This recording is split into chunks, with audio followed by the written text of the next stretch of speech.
എന്തൊർക്കാടാ അത്? ഞാൻ പോയിട്ടോ.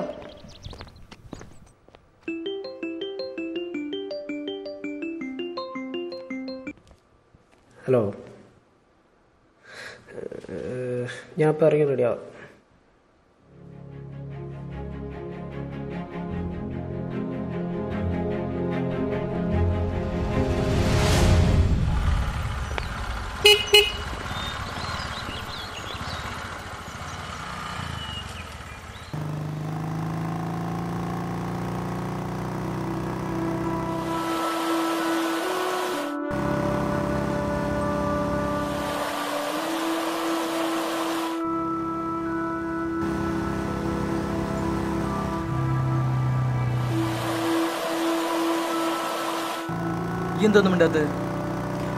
ഒന്നുമില്ലടാ, ഞാൻ അങ്ങനെ ആലോചിക്കായിരുന്നു, നമ്മളൊക്കെ എത്ര പെട്ടെന്നാ മാറിപ്പോയത്. കുറച്ച് കാലം മുമ്പ് ഈ കാലാവസ്ഥയിൽ മാറ്റം വന്നപ്പോൾ ഈ പ്രളയം വന്നപ്പോൾ എന്തുമാത്രം ദുരിതം നമ്മളൊക്കെ അനുഭവിച്ചത്. എല്ലാവരും ഒക്കെ മറന്ന്. ഇത് നമുക്ക് 4 ആൾക്കാരെ എങ്ങനെയും അറിയിക്കണം. ശരി എന്നാ, കാണാം.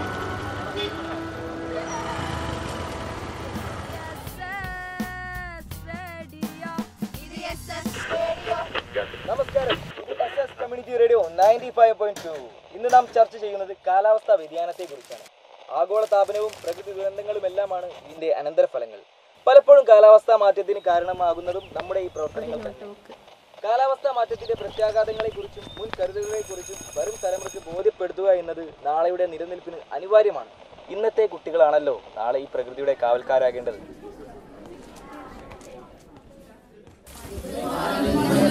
Good morning. Sit down. Okay, close your books.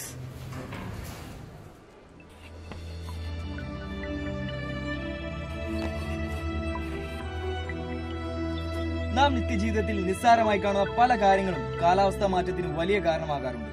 ലോക കാര്യങ്ങളിൽ വലിയ അറിവ് നേടുന്ന നമ്മുടെ ഇത്തരം കാര്യങ്ങളിലെ അറിവില്ലായ്മയോ അശ്രദ്ധയോ ഒക്കെയാണ് ഈ പ്രകൃതിയെ നശിപ്പിച്ചുകൊണ്ടിരിക്കുന്നത്. നിത്യജീവിതത്തിൽ നമുക്ക് ഒഴിച്ചുകൂടാനാകാത്ത ഒന്നാണല്ലോ പ്ലാസ്റ്റിക്. ഉപയോഗശേഷം നാം പ്ലാസ്റ്റിക് കവറുകൾ കത്തിക്കുകയാണ് പതിവ്. ഇത് അന്തരീക്ഷ വാതകങ്ങൾ മലിനീകരിക്കുക മാത്രമല്ല, ഓസോൺ പാളിക്ക് വിള്ളലേൽപ്പിച്ച് കാലാവസ്ഥ മാറ്റങ്ങൾക്ക് വരെ കാരണമാകുന്നു. ഒരു നിമിഷത്തെ നമ്മുടെ വിവേകം നശിച്ചുകൊണ്ടിരിക്കുന്ന പ്രകൃതിക്ക് നൽകാവുന്ന വലിയ കരുണയാണെന്ന് നോക്കുക. നിങ്ങൾ കേട്ടുകൊണ്ടിരിക്കുന്നത് SS കമ്മ്യൂണിറ്റി റേഡിയോ 95.2 മെഗാഹെർട്സ്. നാം എല്ലാം സ്വാർത്ഥരാണ്. ഈ പ്രകൃതിയും വിഭവങ്ങളും വരും തലമുറക്ക് കൂടെ ഉള്ളതാണെന്ന കാര്യം വിസ്മരിച്ചുകൊണ്ട് ലാഭക്കൊതി പൂണ്ട് ഭൂമിയെ കീറിമുറുക്കുന്ന യന്ത്രങ്ങളാണിന്ന് നമുക്ക്. ഈ യന്ത്രങ്ങളും മനുഷ്യന്റെ സ്വാർത്ഥ താല്പര്യങ്ങളും നശിപ്പിക്കുന്നത് പച്ചപ്പിനെ മാത്രമല്ല, ആവാസ വ്യവസ്ഥയും ജൈവ നിലനിൽപ്പിനെയുമാണ്. കാലം തെറ്റിയ മഴയും മലവെള്ളപ്പാച്ചിലുമെല്ലാം മുന്നറിയിപ്പുകൾ മാത്രമാണ്. സുന്ദരമാണ് ഈ പ്രകൃതി. നെട്ടോട്ടമോടുന്ന നമുക്ക് പ്രകൃതിയിലെ ശുദ്ധവായു ശ്വസിക്കാൻ സമയം കിട്ടാറുണ്ടോ? ഒരു നിമിഷം AC ഓഫ് ചെയ്ത് ഗ്ലാസുകൾ താഴ്ത്തി നോക്കൂ, എത്ര മനോഹരമാണിത്. എയർ കണ്ടീഷണറുകളിൽ നിന്നും പുറത്തു വരുന്ന വാതകങ്ങളും ഓസോൺ പാളിയെ നശിപ്പിക്കുന്നവയാണ്. ഈ കരുതൽ നമ്മുടെ ഉത്തരവാദിത്തമല്ലേ? മഹാപ്രളയം നമുക്ക് നൽകിയ മുന്നറിയിപ്പ് ഇനിയും നാം അവഗണിച്ചില്ല. കാലവും കാലാവസ്ഥയും വരും തലമുറക്ക് കൂടെയുള്ളതാണ്. പ്രളയ സമയത്ത് നമ്മുടെ കൂട്ടായ്മ ഈ പ്രകൃതിയെയും കാലാവസ്ഥയും സംരക്ഷിക്കാൻ നമ്മെ ഒരുമിപ്പിക്കട്ടെ.